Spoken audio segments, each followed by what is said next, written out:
Well, welcome everyone to another Dialogue Institute Journal of Ecumenical Studies Zoom conversation. You can watch an archive of past events on our YouTube channel. And Sage, when she gets a moment, she will drop a link in the chat to show you where that archive is. This video of this session today will be posted within a day or two.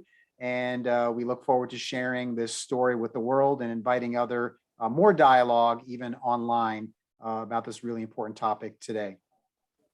And as a reminder, yesterday was Giving Tuesday, and we want to invite all viewers and participants just to say that we do indeed welcome contributions. We offer these sessions free of charge to the public, but we rely on contributions to make them possible. And for future events as well, we invite sponsors to underwrite the cost of hosting these public dialogue events. And Sage will also, when she gets a chance, post the link for making a contribution to the Dialogue Institute.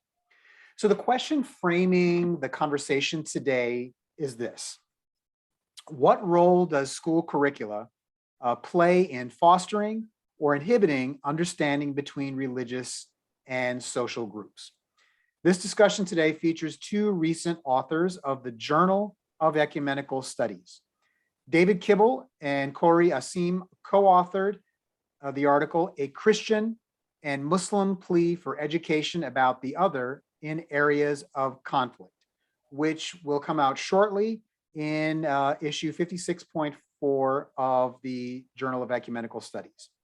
Kibble today is joined by Sobhi Rayan, who authored the article, "How Can Islamic Education Support Pluralism?"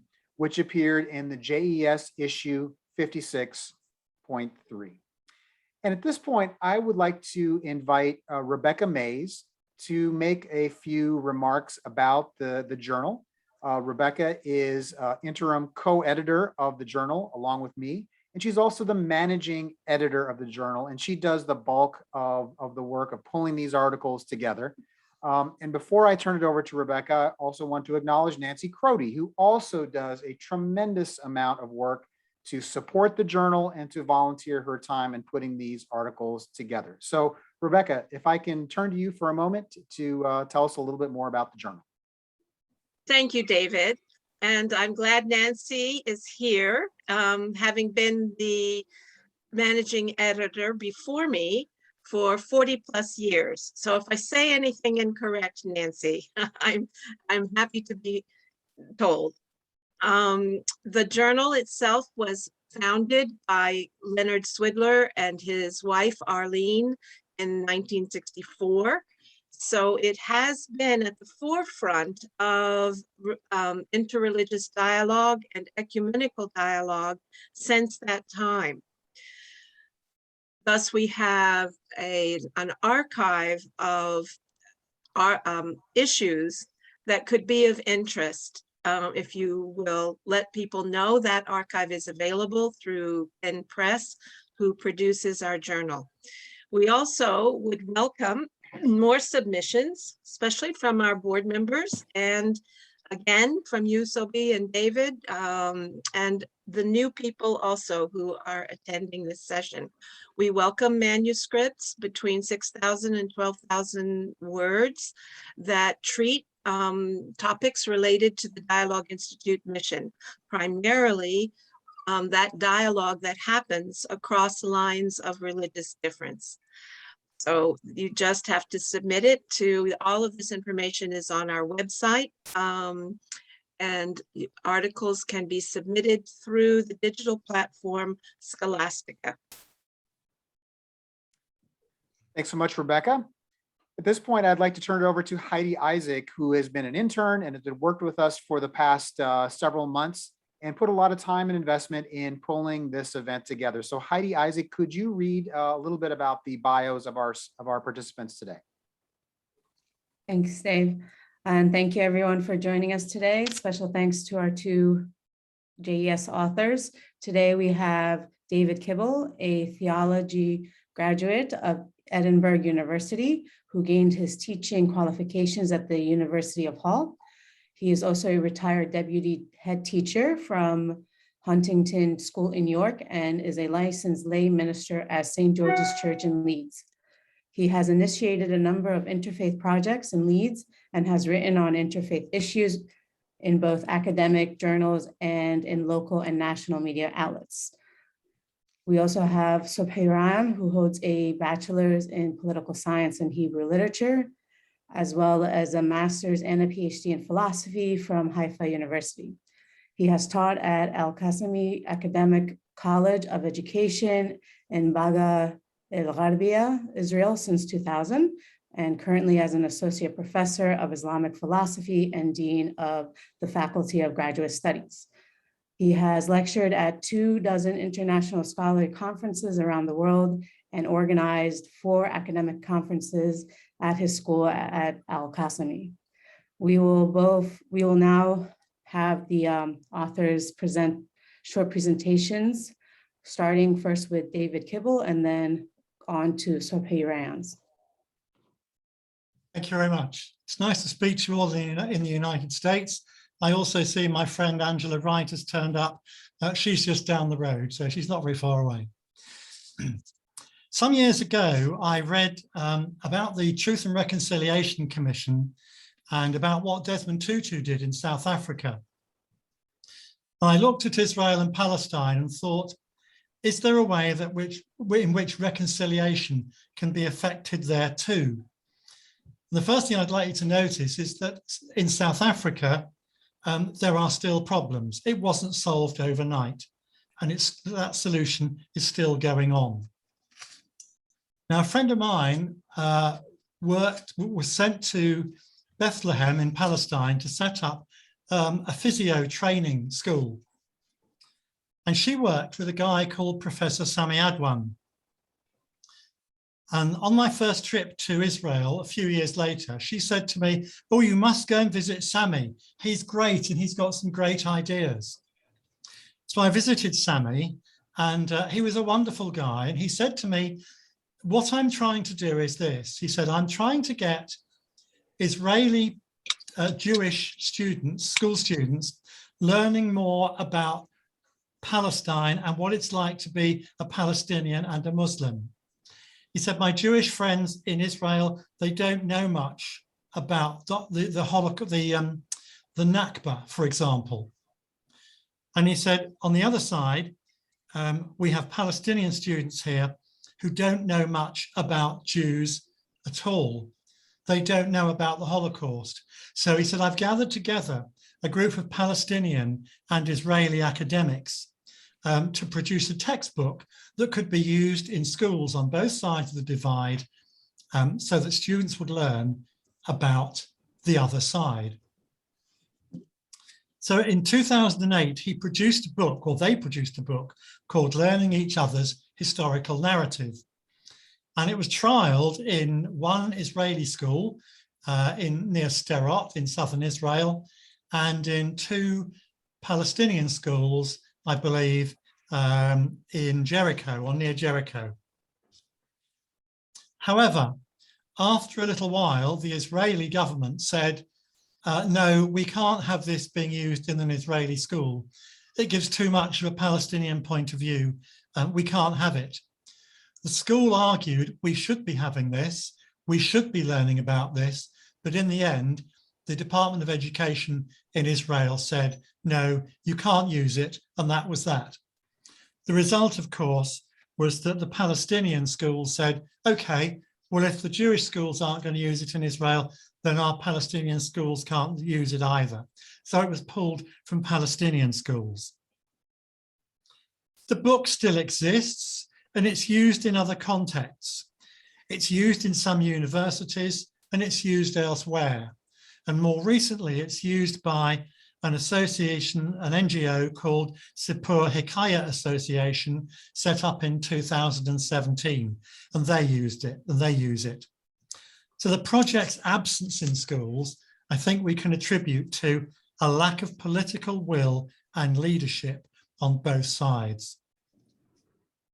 A few years ago, a colleague of mine from St. George's Church in Leeds We visited Israel and Palestine together with 2 local members of the Jewish community. And the first person we visited was an Arab lawyer in Jerusalem.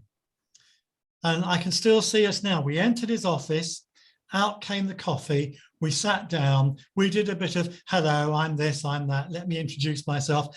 And then his first words were, what we need in Israel and Palestine is education, education, education. And I thought, here's a man who thinks like I do. So that's the background story.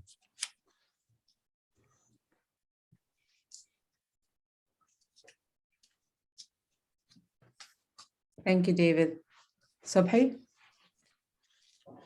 Yes, I would like to thank you so much for organizing this meeting. I am going to now to present my article, which entitled, How Can Islamic Education Support Pluralism?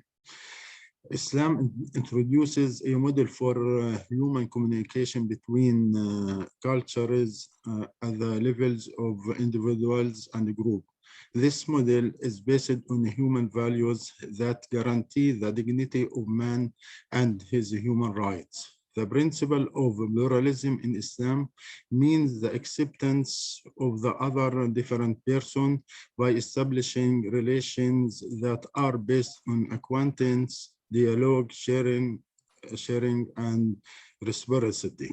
Multiculturalism become an important conceptual tool in the framework of willingness to accept diversity in traditional Muslim societies and has remained an important part of Muslim discourse. Pluralism is a well-known concept in Muslim literature, which clarifies the way in which one relates to the other, to the individual, the society, the culture, and the religion. It is based on values such as recognition, cooperation, and acquaintance. Islam as a religion that refers to diversity as a human phenomenon that ought to be encouraged within Muslim society as well as in other societies. It also recognizes the right of every culture to perceive and to promote its cultural uniqueness. This positive attitude leads to tolerance and mutual respect among people and contributes towards creativity and progress in the life of human beings. According to the Moroccan philosopher Taha Abdel Rahman, the principle of diversity among people can be divided in 2 levels, cooperation and acquaintance. He makes the connection between society and cooperation and between people and acquaintance. Society is a group of individuals who cooperate in order to ensure their needs and services. Islam states that cooperation between societies is of the same kind as cooperation between individuals within a single society. Therefore, one can call the good moral relations between different persons and between different peoples as the act of acquaintance. Since the essence of the acquaintance is cooperation in good actions and non-cooperation in bad ones.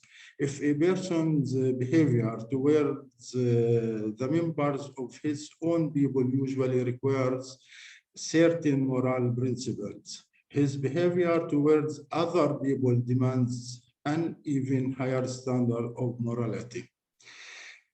And the greater the diversity, the more the need for a higher level of acquaintance.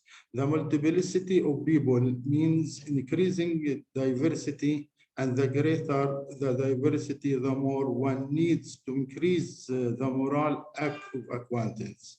A Muslim is a person who frequently makes acquaintances, since this increase his moral degree through which he can maintain relations with various peoples. This means that all the societies in the world are considered by him a different people, and the diversity among these people forces him to improve his morale.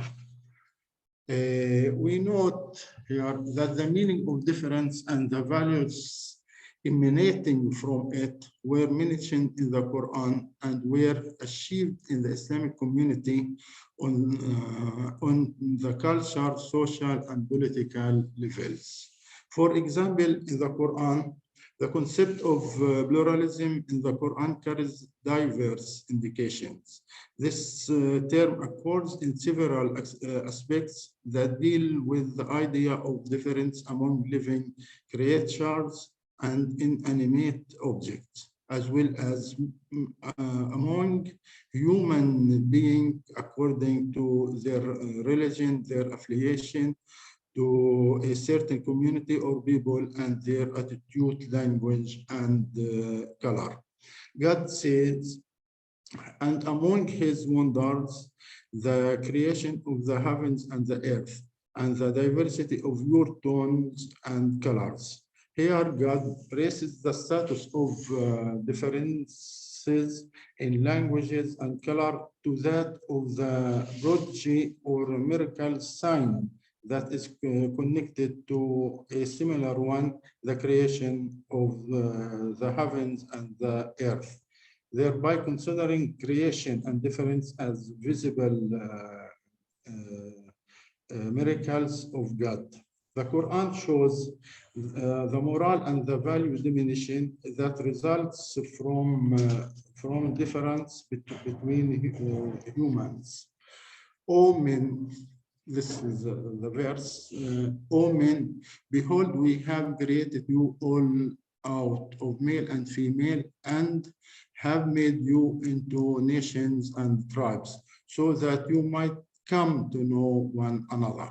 This direct address that encompasses all human beings serves to remind them to that which unite them, which is a fact of human existence, and then remind them of their different origins as male and female, as if he were saying that this difference is necessary condition for the continuation of life. The reader senses the parallel between the wedding and the coupling of male and female, which guarantees the perpetuity of the human race and the mutual acquaintance of peoples on this earth, just as the condition of a fruitful marriage that is characterized by peace and tranquility is the contact based on love and mercy between the male and the female. So is the civilized human acquaintance conditioned by a contact that is based on high human values that make the contact creative, useful, and motivating for the continuity and development of a human life. If creativity and birth are characterized by creation and newness, here must be a mutual relationship between two different ends, where creativity requires difference. It is true to say that there is no creativity without difference, and there is no creativity with similarity or contrast.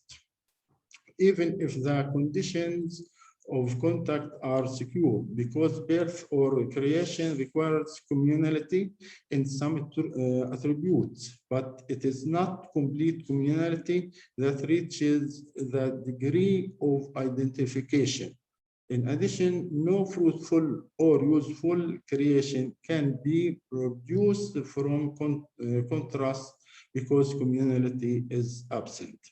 This difference between peoples aims to achieve a human value, namely acquaintance that represent a supreme model for human cultural contact, and that is based on frank acknowledgement of other cultural and the right of other people to develop and nurture their own culture. This acknowledgement represents the first step towards other elevated degree in human contact.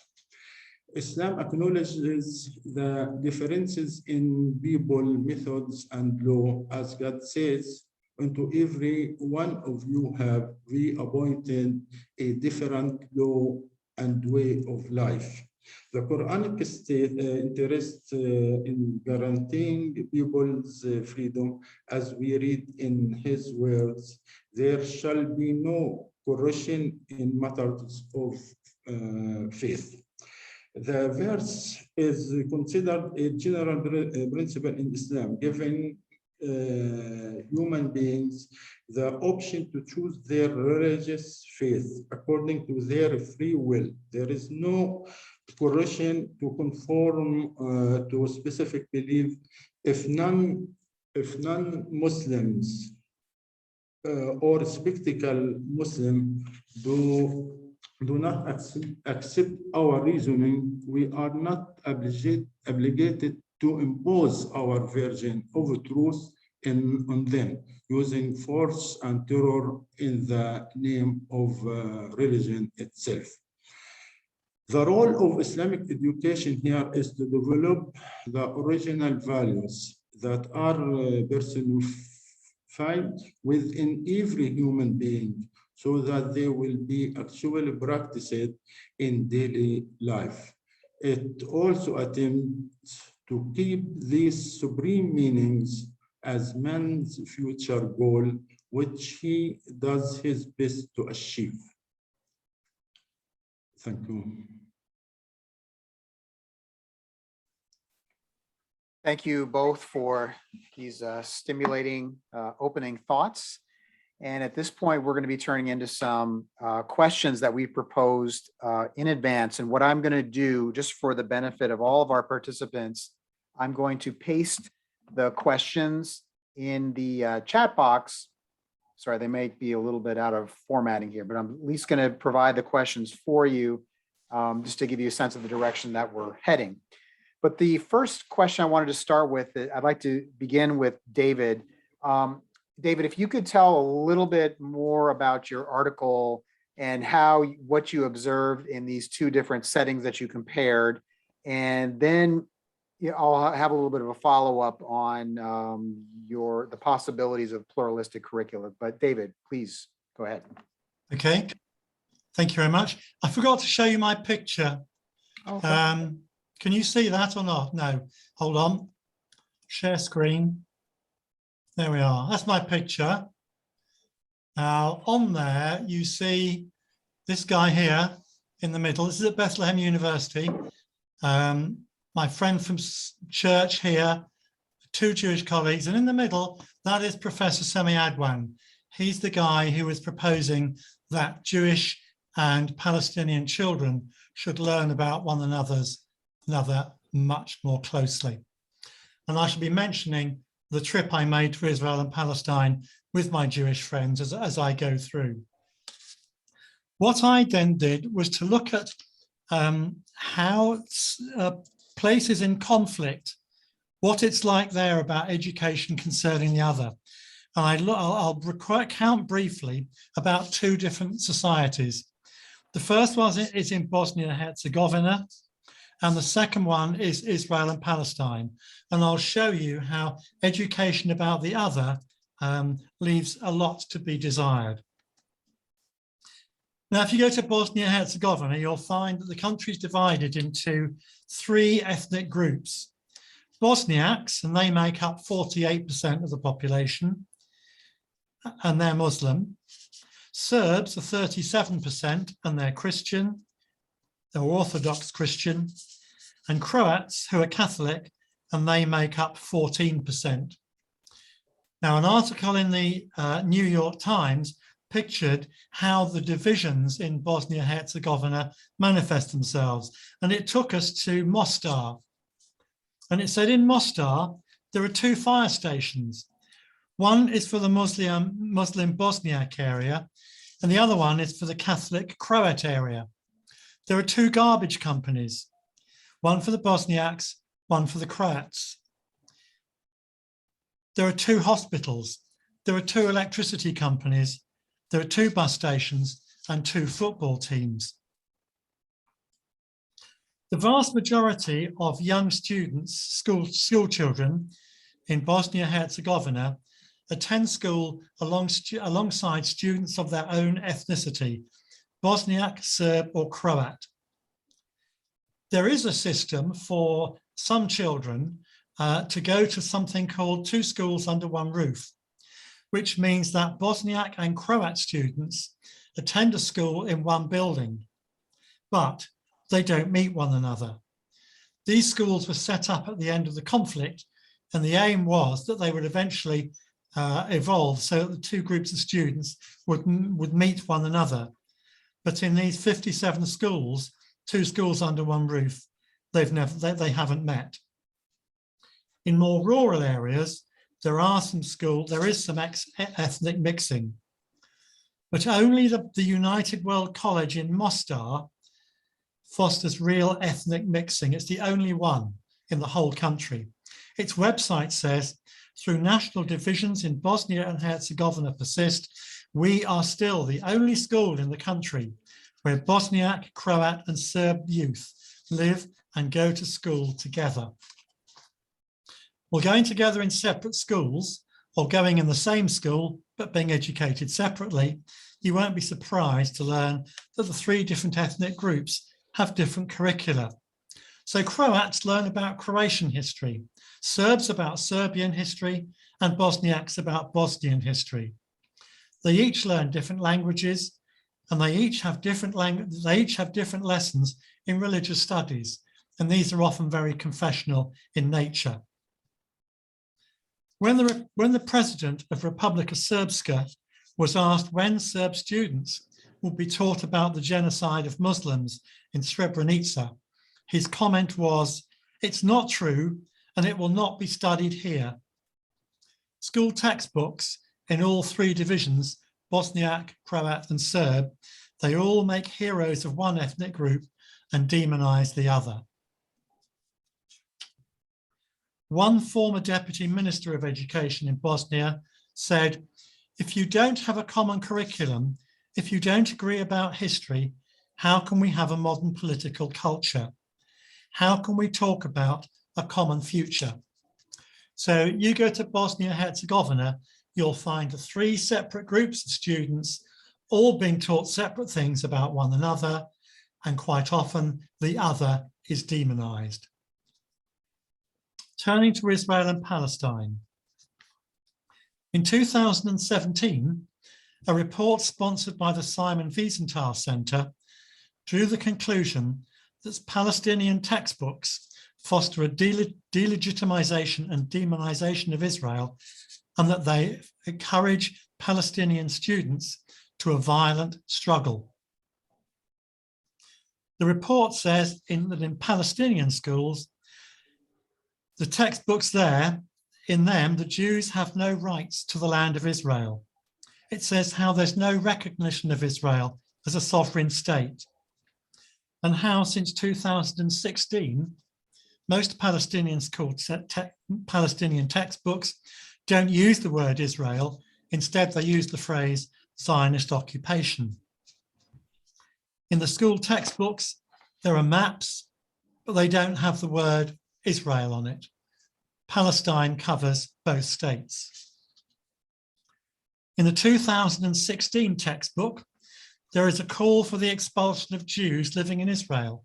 The school textbook includes the words, "I shall remove the usurper," that's the Jew, "from my country, and I shall exterminate the foreigners' scattered remnants."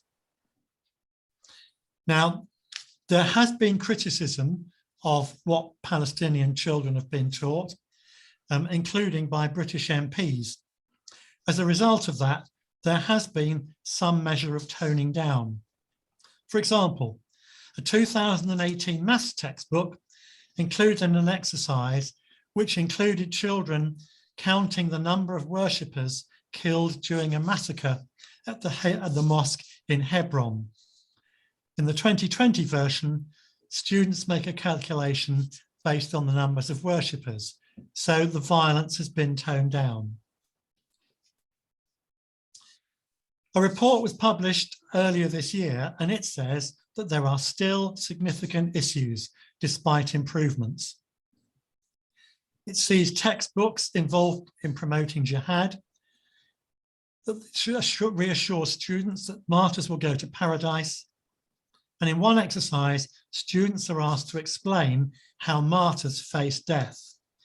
And they're asked to put around their classrooms a display of pictures and names of babies killed by Israel. There is little attempt to help Palestinian students understand the Israeli Jewish other. They're not helped to understand why Jews wanted to return to their homeland, nor are they taught about the Holocaust, and there's no information about the Jewish religion. The 2021 Impact Say report concludes as follows. It says that the current curriculum supports hate speech, anti-Semitism, incitement, violence, encourage of martyrdom and jihad. Themes of cooperation, coexistence, understanding, tolerance with the Jewish Israeli other are entirely absent. What about Israeli textbooks? How are they? Well, like Palestinian textbooks, they also publish maps without a recognition of Palestine. A study published in 2013 said that 76% of maps showed no border between Israel and Palestine, and the words Palestine or Palestinian Authority didn't occur at all. In 2012, an Israeli professor, Nurit Peled El-Hanan, she published a study of textbooks in Israeli Jewish schools. And she said, there were very few verbal or visual presentations of Palestinians. Where they were represented as terrorists, refugees, or primitive farmers. She admits that the positive attitude to violence that you find in Palestinian textbooks is not there in Israeli textbooks. However, Jewish students are not really taught to understand how Palestinians feel, and the current understanding of Palestinians is not really described. So in both Palestinian schools, Israeli schools, schools in Bosnia-Herzegovina, there seems to be very little attempt to learn about the other, to learn about that diversity, which Sobhi was talking about. Thank you. Thank you so much. It's a very sobering analysis of the state of education in these two settings. And thank you for illustrating concretely what that looks like on the ground.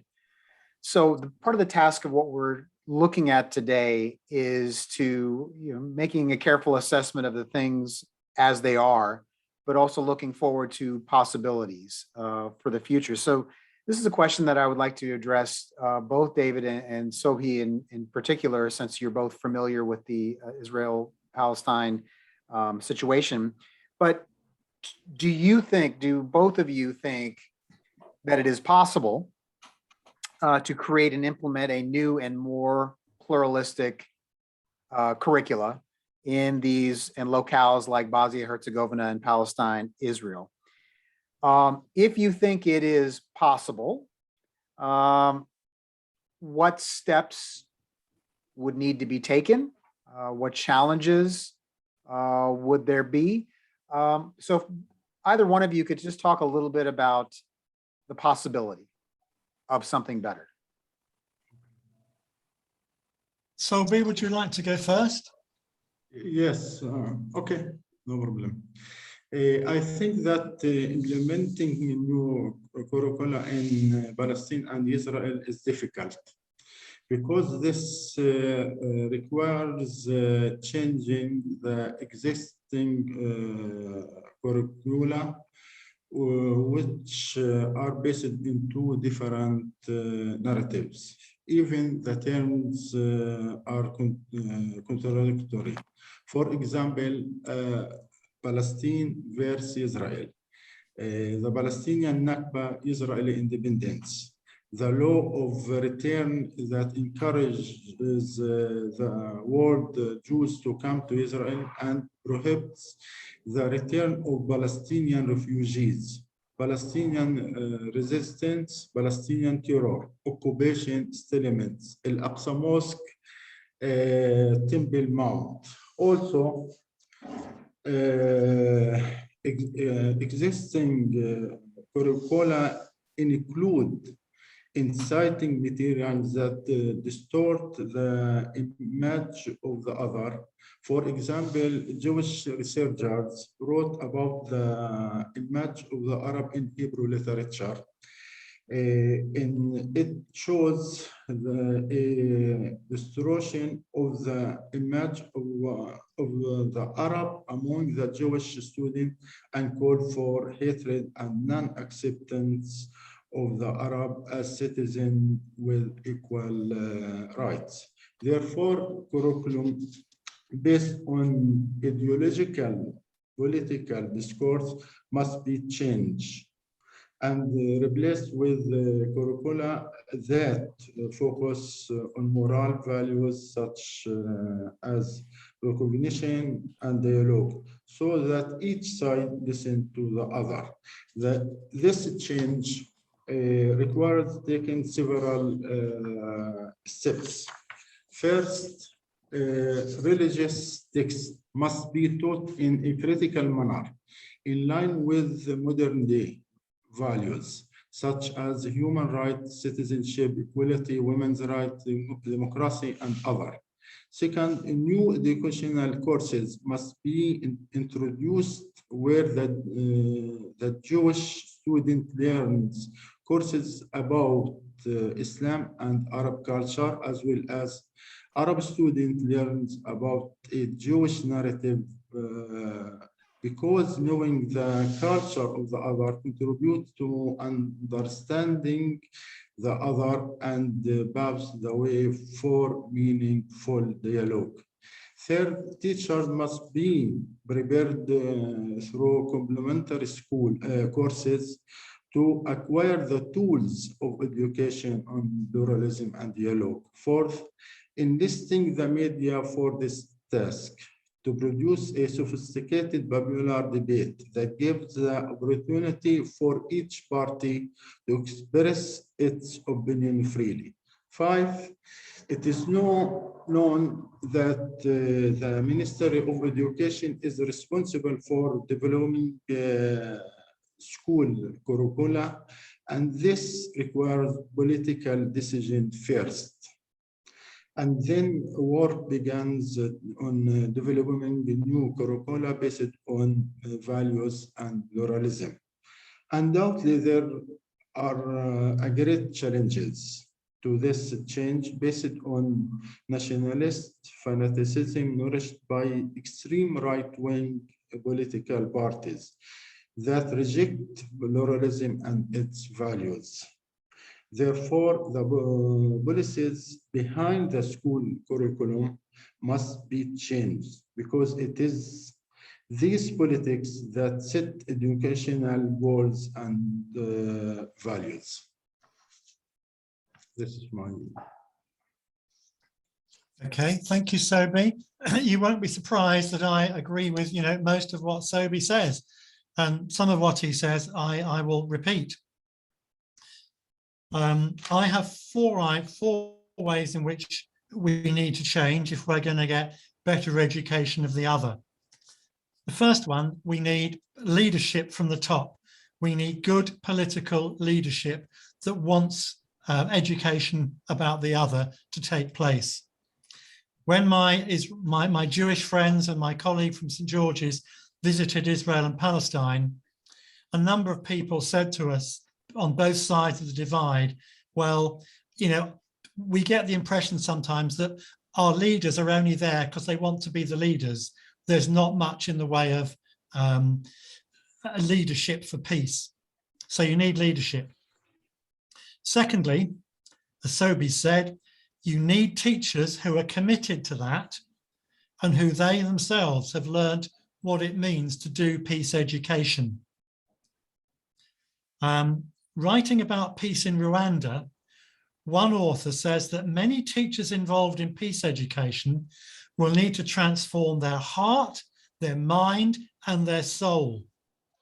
It's not just something you can go in and produce out of a book. You've got to really live it.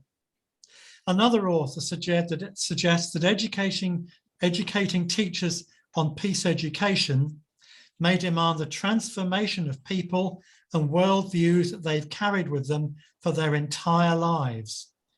So you might argue that you're going to have to educate your teachers to have what you might call a spiritual experience.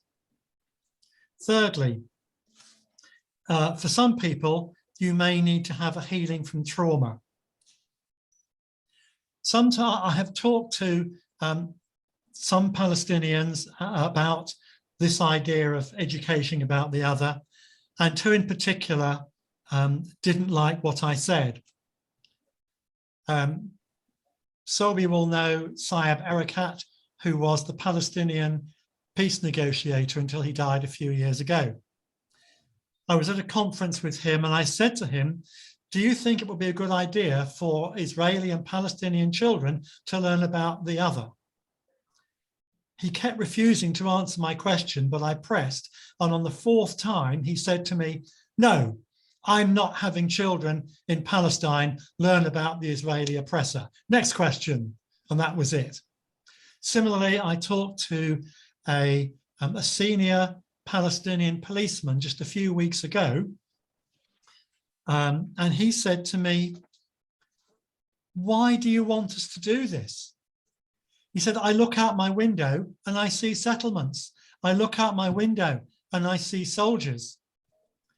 It's very easy for me here in Leeds to say, this is what needs to happen. And sometimes I feel guilty for doing that.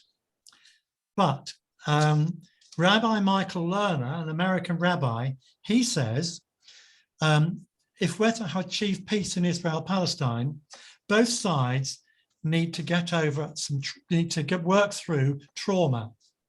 Jews have trauma of rejection throughout their whole lives, culminating in the Holocaust. Palestinians have trauma from the Nakba, from where Israel was set up as a state. And he said people are going to need to unload their trauma and work it through, probably alongside the other. Interestingly, an NGO in Bethlehem called the Holy Land Trust, they now have courses for Palestinians on trauma healing. So we need political leadership, we learn teachers committed to it, and we need healing from trauma. Finally, if we're going to really do it, it's no good just educating school students. This has got to be society-wide. You can learn about whatever you want in a school, but if students go back home and get negative messages from what they hear at home and around, then it's not going to work. It's a complete society task. Schools alone will not achieve it. But schools and education are part of the issue, and I believe we've got to have it. Thank you both for this just very powerful kind of like a framing and identifying the values that we need to be about to find a pathway forward. I'm wondering if either of you, and I know David, you specifically wanted me to ask you this, but either of you can respond. Can you think of any concrete examples on the ground of a more pluralistic form of curricula that is practiced? You did mention the one book that you mentioned earlier, but can you either of you point to any schools or learning situations where stuff is working well, or there's a model that could be replicated? Yeah, when when my Jewish friends and I went to Israel and Palestine, we went to a school called the Hand in Hand School. This is a school, it's one of about 7 schools, I think, in Israel, where Palestinians and Jews learn side by side. And when you go to the school, you see on the notice boards pictures concerning the Holocaust. You see pictures concerning what Palestinians call the Nakba. And the children learn about these things quite naturally, and they make friends with one another. In one of the conflicts between Israel and Gaza a few years ago, the parents of the children in the school stood in the center of Israel with notices. I don't read Hebrew, but I read a little bit of Arabic. The Arabic sign said, Jiran as-salam, neighbors for peace. We are Jews, we are Muslims, but we are neighbors for peace. So there are these 7 schools, and there is another one in Israel, where Arab and Jewish children learn side by side. Interestingly, quite often when dignitaries visit Israel, the Israeli government takes them to the Hand in Hand School. Says, look what's happening here. I want to say, it's great, but it needs to happen elsewhere. Sobhi, can you point to any concrete examples of models that have worked or are working? Yes, I want to say that there is a difference between Palestine, that means West Bank and Gaza. This is Palestine, and the Palestinian that live in Israel. I am Palestinian, live in Israel, and can talk about our experience as Palestinian in Israel. For example, I am working in Arabic college, and in the Department of Islamic Studies, and we have lecturers, Jewish lecturers that teaching in our college, and all the students are Arab, and there is no Jewish students in our college, but in our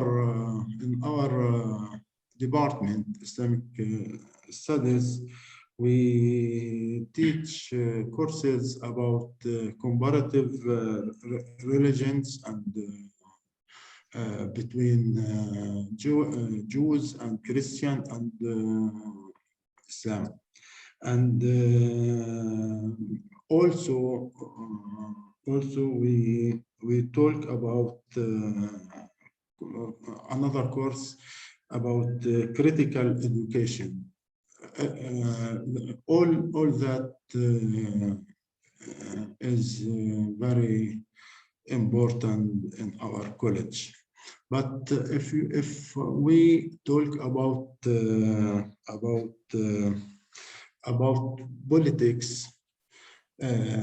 I have to say that in the last year, there is a change in the Israeli politics. This began when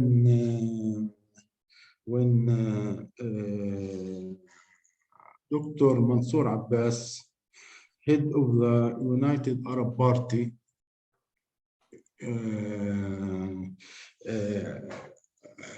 introduced his initiative and presented a new idea on Israeli political scene known as the new approach, which implemented the values of pluralism through political participation. succeed in gaining recognition from most of the Jewish community, which called the legitimacy of Arab representation.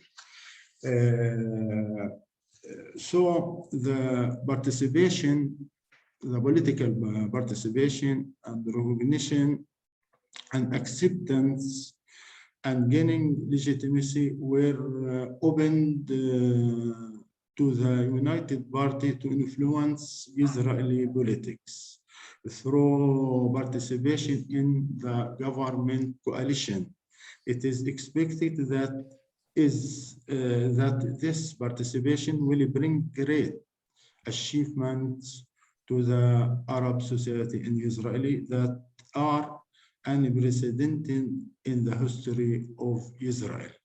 We hope to be change in the politics and the policies in Israel that reflected in the daily work. Thank you very much. At this time, I'd like to see if we could take one audience question from Majid. Go ahead and ask your question, please. Thanks, David. First of all, thank you, Sobhi, and thank you, David, for sharing your thoughts on and your research. I've been involved in promoting dialogue between Palestinians and Israelis for probably more than 25 years, and it's been hard work. And part of it is ignorance on both sides about the other, and differentiating between Arabs within Israel who carry citizenship and Palestinians within Palestine who do not. But we've worked to try to promote education here in the United States amongst Muslim and Jewish communities and Arab communities, and promoting education within Israel. One of the places, David, that you mentioned that where families do live together and school their children together is called Neve Shalom, Wahad Salam, Oasis of Peace. And another organization with which I'm involved, Intercultural Journeys, has been supportive of that village for years and actually performed music there with Israeli and Palestinian musicians to try to promote harmony. Unfortunately, they've had to survive or fund their schools with much of it with donations, because the Israeli government roughly 20 years ago cut off funding to that school, because for whatever reason the Israeli government wanted to do that. So the challenge of bringing Arab Palestinian children and Israeli children together, Jewish children together, to learn together, to live together, to learn about the other, is something that both sides need to address if they're going to have peace in the future, and they need to stop demonizing the other and start humanizing the other. And I think the work that the Dialogue Institute can do is to really bring sessions like this to help educate people about the challenges that exist, and just to tell you a little bit about the lack of knowledge within the United States on this issue. I attended a dinner honoring one of a friend who had donated considerable amount of money to promote this work, and it was mostly it was done under the auspices of the American Jewish Committee, one of the largest American Jewish organizations in Philadelphia, and there was roughly 150 prominent donors present. And I was sitting at a table at the dinner with an Israeli Arab musician by the name of Hanna Khoury, and also another couple, one of the most prominent couples in Philadelphia. The woman, Catherine, her brother is Brian Roberts, the CEO of Comcast Corporation, one of the largest corporations in America. And she was surprised to hear Hanna Khoury say he was an Israeli. And she said, "How can you be Israeli? You're not a Jew." He said, "I was born in Israel. I have an Israeli passport. I'm an Israeli Arab." And she said, "I didn't know there was any such thing as an Israeli Arab." And now this is a woman from a family that's one of the most prominent families in Philadelphia or in America, a Jewish family. And she did not know, a woman in her 40s, did not know that Israel actually had non-Jewish residents, citizens. So, I mean, that is the degree to which we're dealing with lack of information and ignorance about this conflict. So we have a lot of work to do to humanize the other, to encourage, Israeli leaders and Palestinian leaders to reduce the demonization of the other and encourage humanization. And the Dialogue Institute will continue to do what it can to support those efforts. Thank you, Majid. David, I was going to ask one little brief question about, thinking about the Christian tradition. In Sobhi's article, he wrote this really wonderful piece on kind of an Islamic conception of pluralism, like how we can think about pluralism from within our tradition. And we don't have a Jewish speaker to speak from their tradition today, but I'm wondering, David, if you could just for a few sentences, within the Christian tradition, what are some of those theological resources that can lead Christian communities to have a more of an open and engaging view of the world of other traditions? Could you maybe share? Yeah, sure, I'll do that. A quick canter through, it'll take me about a minute. If you look at Jesus in the New Testament, there's a story about Jesus and the Good Samaritan. The Samaritans and the Jews were sworn enemies of one another. But Jesus uses the Good Samaritan as the hero. You would think from the story at the start that he's going to be the demon, but he's the hero. So Jesus is saying, across faith boundaries is not an issue. He meets a Samaritan woman, same thing. He meets a Roman centurion and is very positive with him. He would be worshipping Roman gods.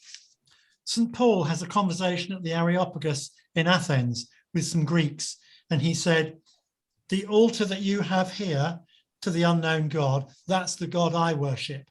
So he's making a sort of diverse statement there.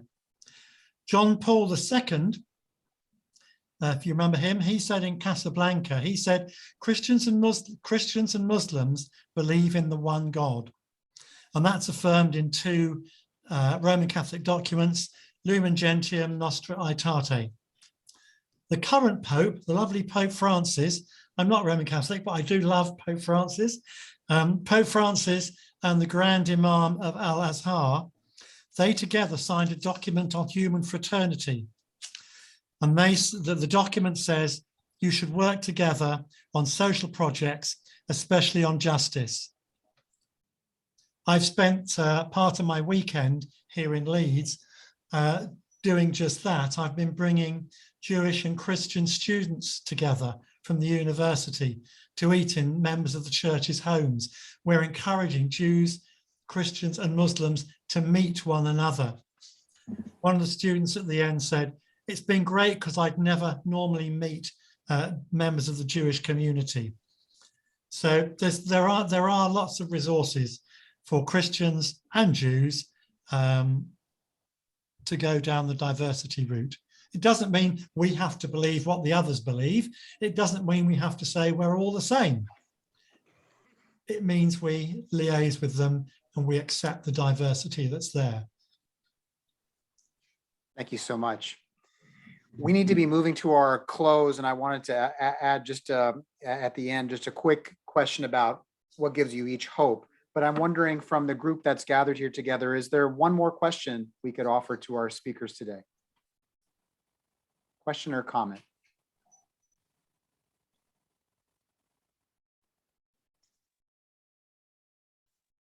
I would just like to thank both of you. This has been very helpful. I taught for 2 years at the Ramallah School north of Jerusalem, and know how difficult things have become, more difficult than easier. So we'd like to stay in touch with you and see how we might use this event in other settings. Majid, I'm thinking of a musical event through your connections because sometimes music works better than theology, where we can build on what Sobhi has so well described about acquaintance. So to be continued, and thank you so much for your efforts. Thanks, Rebecca. If you have some minutes to talk about, to describe the relationship between religions in the history of Islam, I have a small text if you like to hear. Please share. Okay. So the final question that I have for both of you is just to point to this. What gives you hope? If you can find hope, where do you see hope for education and curricula that can embrace the other and humanize those that are different from us? What is a sign of hope that you can point us to today? My sign of hope is that we are all human. And by virtue of being human, I think we want to be positive, and human beings will nearly always have hope.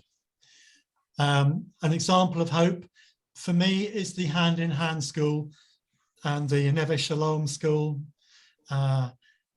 They do wonderful things. We just need more of it. There are signs there, but the seeds are small. Thank you. Sobhi? I hope I hope that to be peace in the area, and the problem between Palestinian and Israel solved, and because there is no big problem between persons or peoples. You can see cooperation in work and business and social affairs between Palestinian and Jewish. But I think the problem is for the political system. The political system. If the politics changes, as we can see peace between two peoples. Thank you both for this really helpful conversation. As Rebecca suggested, I think this could be an opening for further conversations along this topic. So we're all very grateful for your time spending with us today, and for the time that you both spent writing your really informative articles. And we encourage you all to, if you're not already subscribing to the Journal of Ecumenical Studies, please consider doing that. And it's scholarship like this that it's not just for academics. This is the stuff, this is the framework through which we can build a better world and move towards a more just and humane society. So thank you all. Thank you all for spending your noon hour, your dinner hour, or your mid-afternoon break hour, wherever you are in the world today. Thank you for joining us. This lecture will be posted to our YouTube channel sometime in the next day or so, and we'll be sure to send out the link to all of you. So thank you so much, and have a great rest of your day. Thank you. Thank you.